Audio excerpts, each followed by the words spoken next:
saya secara pribadi ya, itu melihat kondisi Nikita Mirzani itu sangat tidak pas dan tidak layak.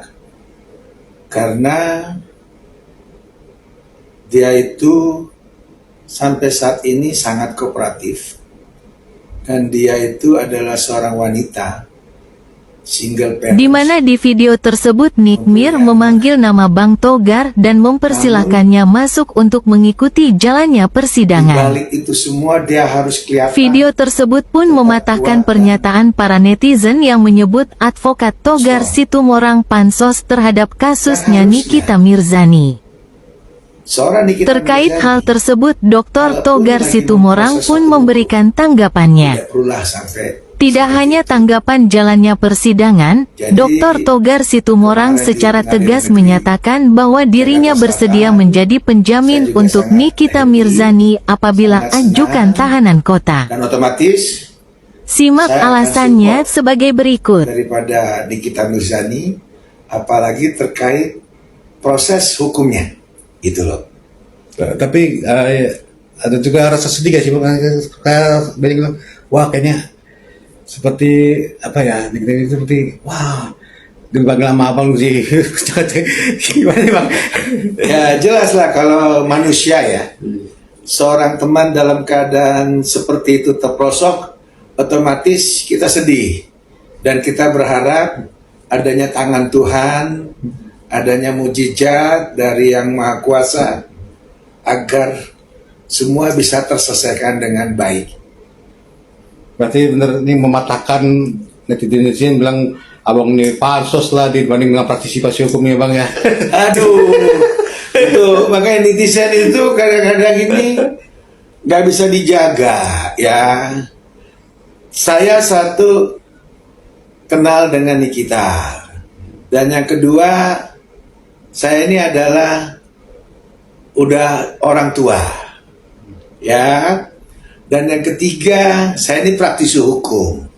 Yang keempat, latar belakang saya doktor ilmu hukum. Jadi untuk apa saya pansos? Jadi benar dipatahkan dengan pernyataan dengan Bang Togar gitu kan. Ya. Jadi untuk apa pansos? Jadi netizen ini kadang-kadang gak lihat orang. Iya. Karena banyak Bang yang praktisi hukum berkomentar karena ya berarti emang beda dibanding praktisi hukum lain dengan yang Bang Togar dengan yang lain berarti itu jelas berarti ya Bang ya.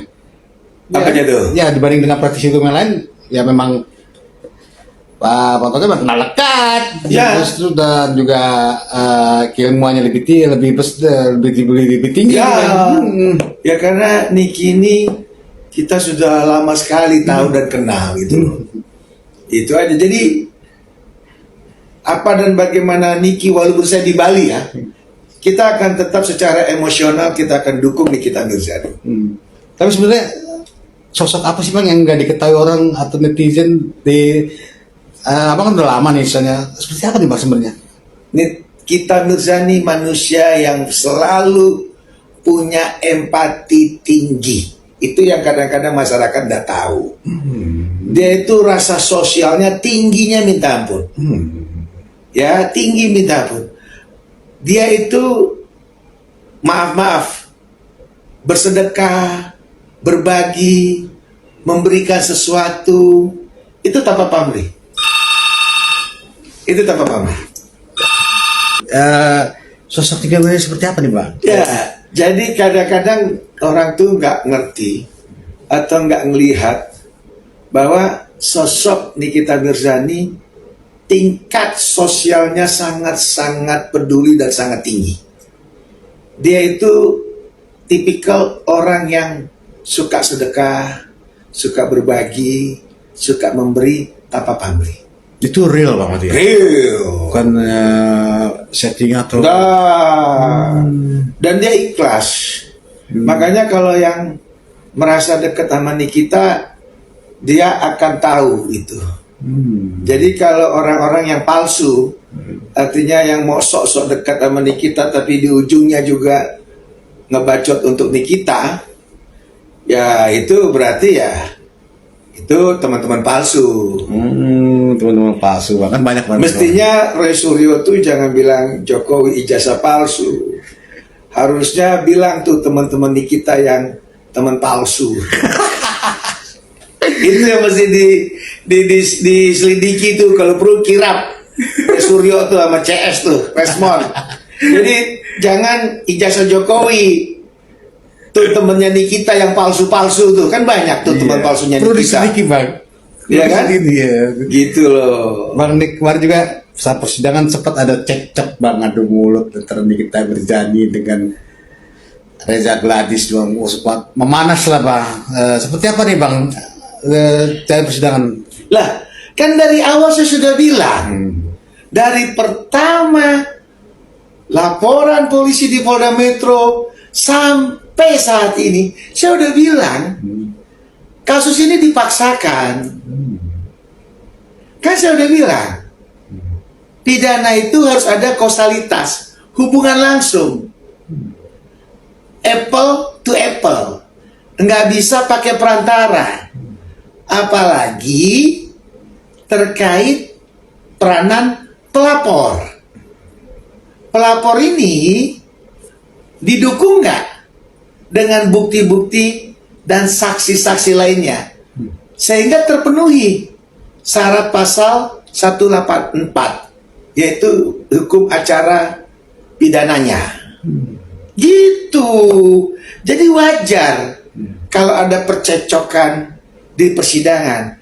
Karena kan saya bilang juga, Bang Fahmi akan betul-betul mengcounter attack, ya kan? Dan Nikita akan habis-habisan, ya kan? Membuka kotak Pandora yang selama ini tertutup, baik proses di polisi ataupun di pihak kejaksaan. Benar bang, sampai kemarin kan ternyata yang dibahas bukan Nikita, jadi cuma pihak lain, nah, 2 orang itu bang, jadi sempat emosional itu. Nah iyalah, sekarang kayak saya nggak salah, tapi saya yang duduk jadi terdakwa.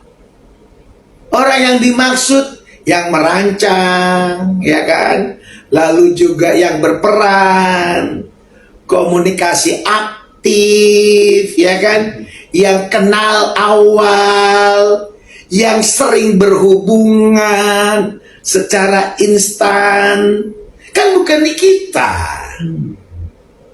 ya kan? Lah, kenapa langsung prejudesnya ke Nikita Mirzani gitu loh?